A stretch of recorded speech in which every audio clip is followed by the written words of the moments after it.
Olá, povo de Deus. Segundo domingo do tempo comum, 19 de janeiro de 2025.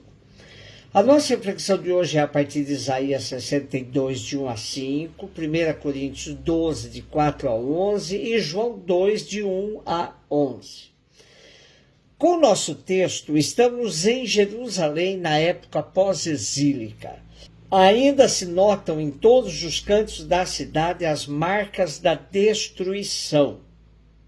Os poucos habitantes da cidade vivem em condições de extrema pobreza, perseguidos pelo fantasma da humilhação passada, acossados pelos inimigos, esperam a restauração do templo e sonham com uma Jerusalém nova, outra vez bela e cheia de filhos, que viva finalmente em paz.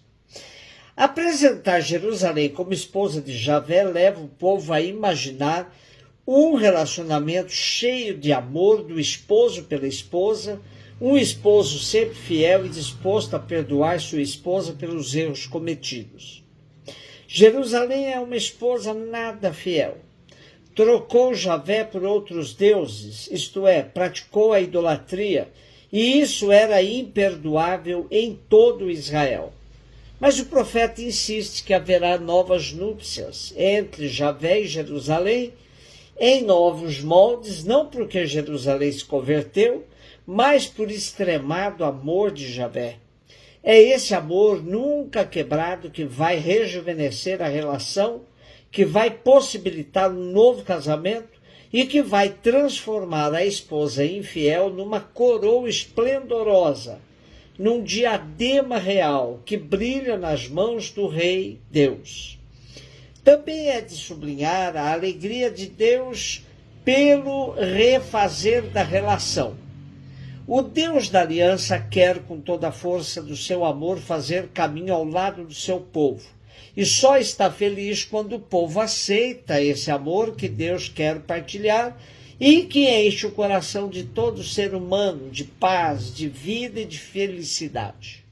1 Coríntios 12, 4 a 11. O trecho da primeira carta aos Coríntios revela a ação profunda do Espírito Santo na comunidade.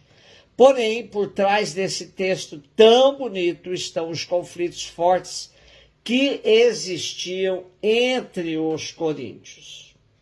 Uma comunidade cheia de dons, mas também, e por isso mesmo, cheia de disputas.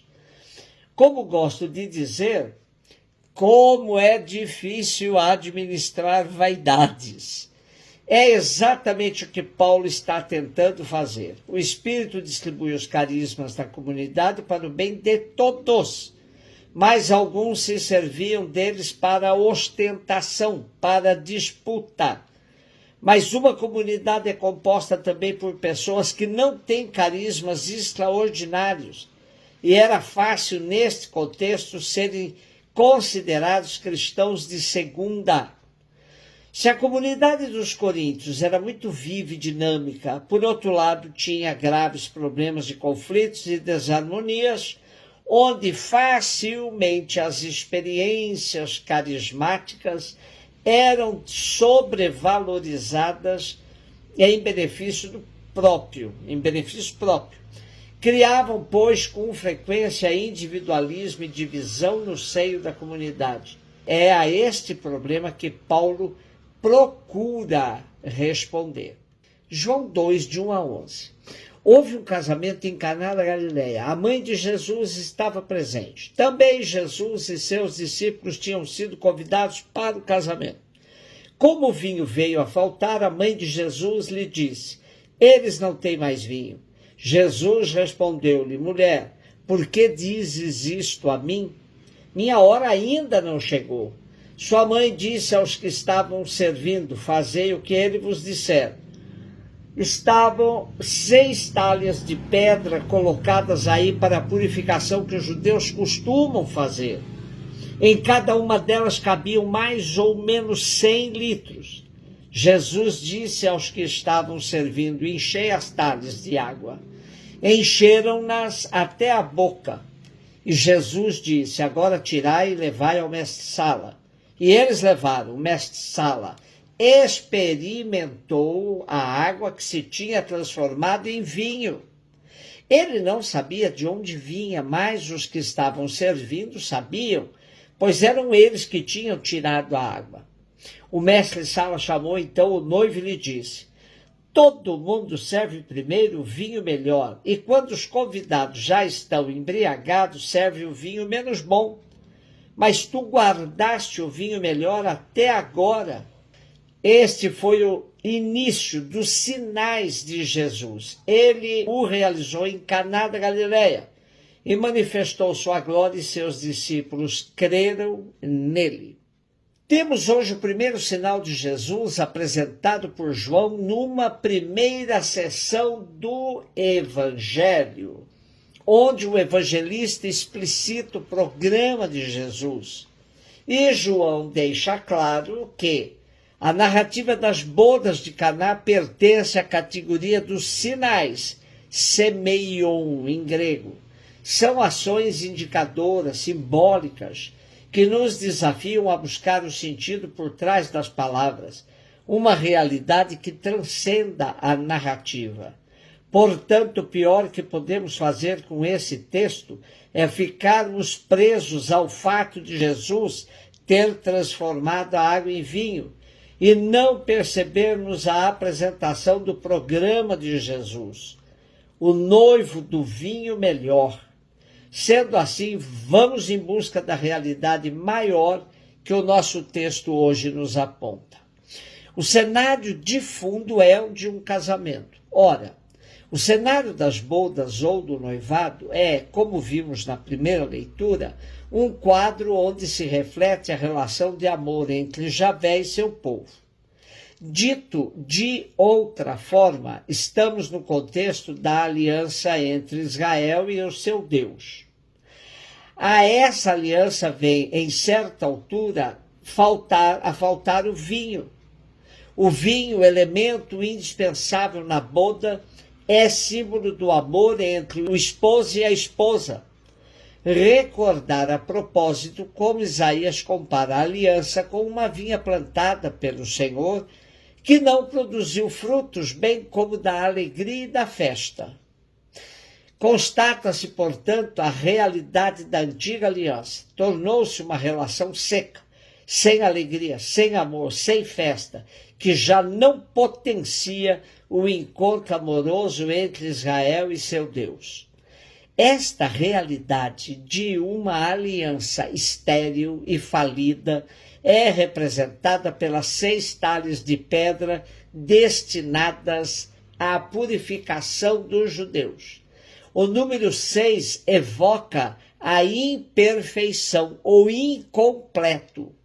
A pedra evoca as tábuas de pedra da lei do Sinai e os corações de pedra de que falava o profeta Ezequiel. A referência à purificação evoca os ritos e exigências da antiga lei que revelavam um Deus susceptível, zeloso, impositivo, que guarda distâncias. Ora, um Deus assim pode-se temer, mas não amar. As talhas estão vazias porque todo esse aparato era inútil e ineficaz. Não servia para aproximar o homem de Deus, mas sim para o afastar desse Deus difícil e distante. Detenhamos-nos agora nas personagens apresentadas. Temos, em primeiro lugar, a mãe. Ela estava lá, como se pertencesse à boda. Por outro lado, é ela que percebe o intolerável da situação. Não tem vinho. Representa o Israel fiel, que já se tinha percebido da realidade e que esperava que o Messias resolvesse a situação. Temos depois o mestre-sala.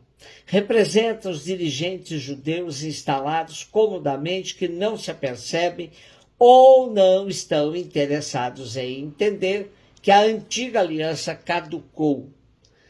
Os serventes são os que colaboram com o Messias, que estão dispostos a fazer tudo o que ele disser, para que a aliança seja revitalizada. Temos finalmente Jesus, é a ele que o Israel fiel, a mãe mulher, se dirige no sentido de dar nova vida a essa aliança caduca. Mas o Messias anuncia que é preciso deixar cair essa aliança onde falta o vinho do amor. Mulher, por que dizes isto a mim? Minha hora ainda não chegou. A obra de Jesus não será preservar as instituições antigas, mas apresentar uma radical novidade. Isso acontecerá quando chegar a hora. A hora é, em João, o momento da morte na cruz, quando Jesus derramar sobre a humanidade essa lição do amor total de Deus. O episódio das bodas de Caná anuncia, portanto, o programa de Jesus, trazer a relação entre Deus e a humanidade, o vinho da alegria, do amor e da festa. Esse programa que Jesus cumprirá paulatinamente ao longo de toda a sua vida, vai realizar-se em plenitude no momento da hora, da doação total por amor. Um beijo no seu coração.